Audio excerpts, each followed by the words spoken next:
The man accused of killing the Hortmans' politically motivated attack appeared before a judge on Friday. There, he took issue with his living conditions behind bars. Vance Belter wore an anti-suicide gown to that hearing. His attorney argued his conditions in the Sherburne County Jail have been unlivable. Belter told the judge he hasn't been able to sleep in jail because he's on around-the-clock suicide watch. The judge agreed to move him out of suicide watch and delay that hearing until this coming Thursday. The Sherburne County Sheriff responded and clapped back in a statement saying Belter's claims are, quote, absurd, adding he is not in a hotel, he is in jail where a person belongs when they commit the heinous crimes he is accused of committing. How did the suspect in the Hortman and Hoffman attacks get caught? Well, the man who was helping coordinating the entire thing, Department of Public Safety Commissioner Bob Jacobson. And really, the more I learn about what happened with the law enforcement response, the more impressive it was. Tell us, how did you first find out what had happened? Well, first of all, thank you for having me on the show this morning, Esme. It's an honor to be here today. I first found out about what had happened at the Hoffman household in the city of Champlin at about 2:30 in the morning. I learned very quickly that Senator Hoffman and his wife Yvette had been shot. They had survived, but I found that out at about 2:30 in the morning and started to make sure that we began getting resources that were necessary to assist in the investigation.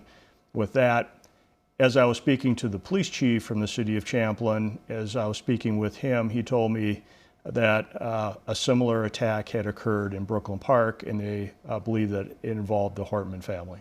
All right.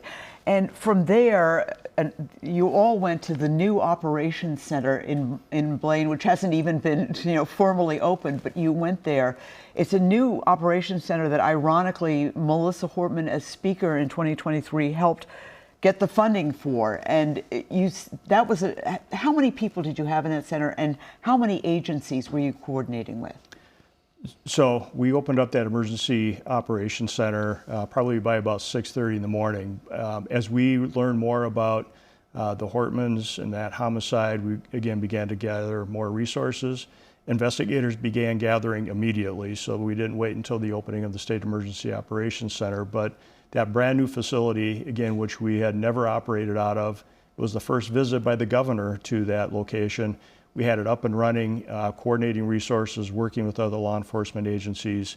And I'm sure nobody really had a count, but I'm sure there were at least 100 people in that facility at that time, scores of law enforcement agencies, and they just worked together very, very well for a great outcome. And that was one of the things I remember, the arguments over the funding and how important it was to have everybody together. You actually were the one to notify the governor very early at 4 a.m.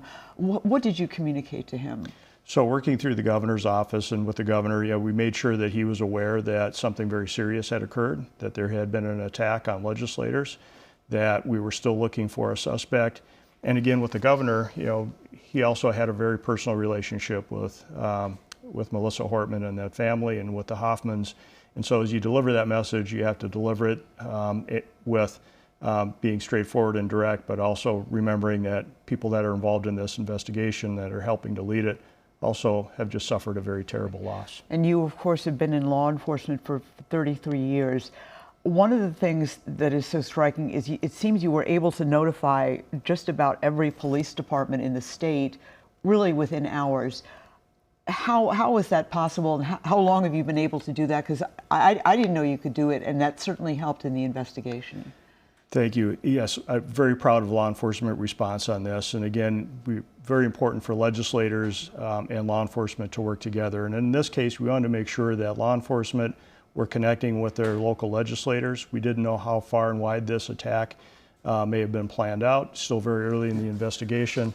And so we got that information out to all of law enforcement, suggesting that they may want to make sure and contact their local legislators. Yeah, one of the things, and that was done because there were many legislators, including Republicans, who were pulled out of their homes early that morning as a precaution by those police departments. One of the things that seems to be a defining moment of this is the preemptive work by the Brooklyn Park Police Department of saying, let's go check on the Hortmans. your thoughts about the impact of that decision at that moment and the impact it had on the investigation. Absolutely. We're very fortunate that the Brooklyn Park police officers and the sergeant that was involved in making that decision made sure that they were checking again very quickly on Melissa Hortman and her family. Being able to confront the subject at that point probably saved lives. And we're very fortunate that that happened. In law enforcement, we rely on them to use common sense, to use judgment, to make sure that they're working to keep their communities safe, including their legislators. And really proud not only of Brooklyn Park and Champlin Police Department, but the BCA, who then really started to lead this investigation. Superintendent Evans did a wonderful job of trying to gather resources as well. The team that worked together throughout law enforcement, not only around the state of Minnesota, but focused on these investigations, did an incredible job.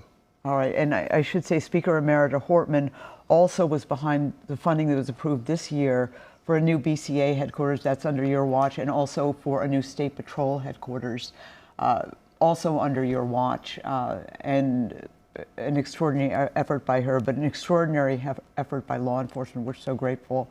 The people of Minnesota, I think, are so grateful for what you did and for being able to catch this man as quickly as he did. Thank you. Very honored to work with law enforcement and with our legislators. It was an incredible day. It was circumstances that have never likely occurred before. Unprecedented is not a lightly used term. It really was in this case. And for law enforcement to capture Mr. Belter within 43 hours of shooting John and Yvette Hoffman, it really is an incredible story, and very indebted to all that did that work to keep our community safe and to end this as quickly as possible. Well, Commissioner Jacobson, thank you so much to you and your wife for coming down here. We really appreciate it. And again, we're so grateful for the fast action of law enforcement throughout the state. Thank you, Esme. All right.